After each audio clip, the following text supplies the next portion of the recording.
1952 میں ایک پیکٹ ہوا جس میں یہ طے کیا، یہ اسٹیٹ آف پاکستان نے طے کیا، یہ میں آپ کو یہ اسٹیٹسٹک دے رہا ہوں تاکہ آپ کو ذہن میں رہے۔ 47 میں جب آپ نے پارٹیشن کی، سوری میں اس کو انڈیپینڈنس نہیں کہتا کیونکہ Pakistan was never existed before 14 August 1947۔ Independent تو وہ ہوتا ہے جو ایگزسٹ کرتا ہو غلام ہو اور آزاد ہو۔ So we partitioned away from India, from the subcontinent.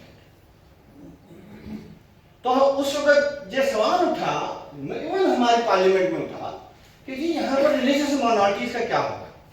تو ہم نے ایک گارنٹی کی، اسٹیٹ ایڈریس میں قائد اعظم نے کہا کہ جی ہمیں آپ کے ریلیجیس ہونے سے کوئی رابطہ نہیں، بات کرنی ہے، آپ جس مرضی ورشپ پلیس پر جائیں، ریاست کا سے کوئی تعلق نہیں۔ لیکن 1952 میں ہم نے ایک پیکٹ لکھا نہرو کے ساتھ، ہم نے کہا کہ ہم یہاں مائنورٹیز کو سیف گارڈ کریں گے اور ان کو پوری فریڈم دیں گے۔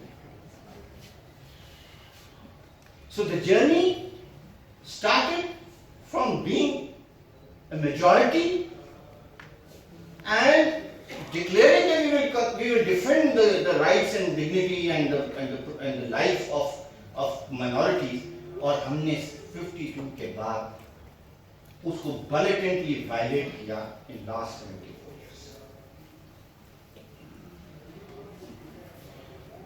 مجھے نہیں پتا ہمیں خدشہ کیا تھا، ہم نے اسلامی تعلیمات شروع کر دی، اچھی بات، آپ پڑھائیں، مذہب بھی پڑھائیں، کلچر بھی پڑھائیں، لیکن خطرہ وہاں آیا جب آپ نے اس مذہبی تعلیم کے اندر تکفیری سوچ ڈال دی۔ ابھی تکفیری سوچ کیا ہے؟ تکفیری سوچ یہ ہے کہ جی آپ پائس ہیں،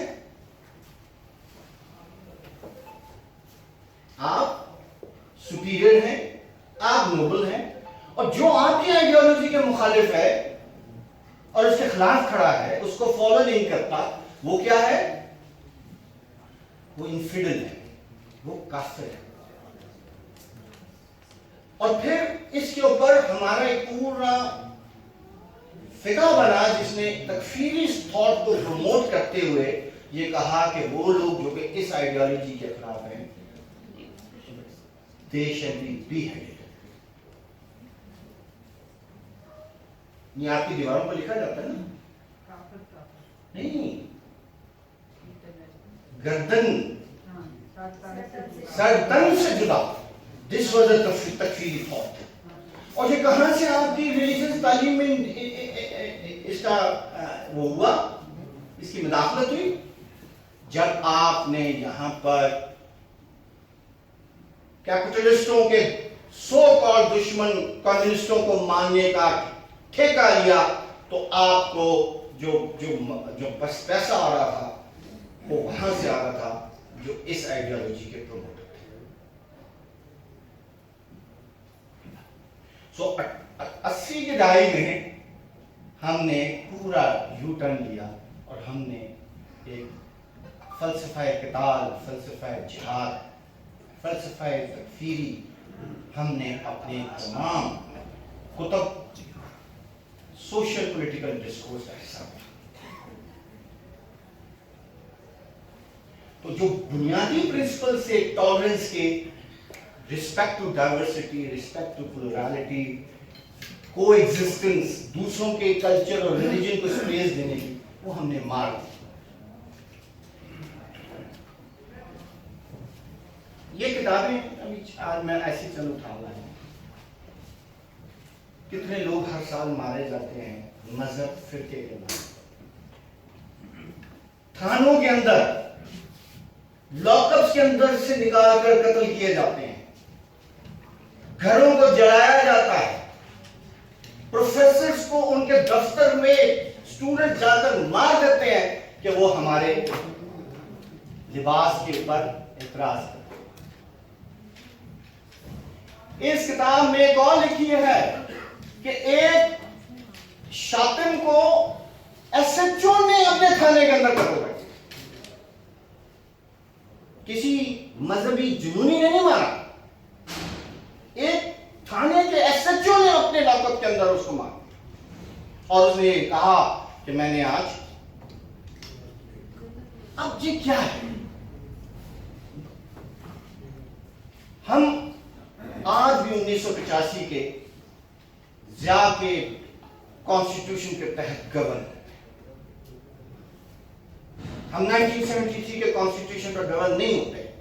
ہم کس پر گورن ہو رہے ہیں آج کل؟ یہ عبداللہ بیٹھے ہیں، بتائیں گے مجھے.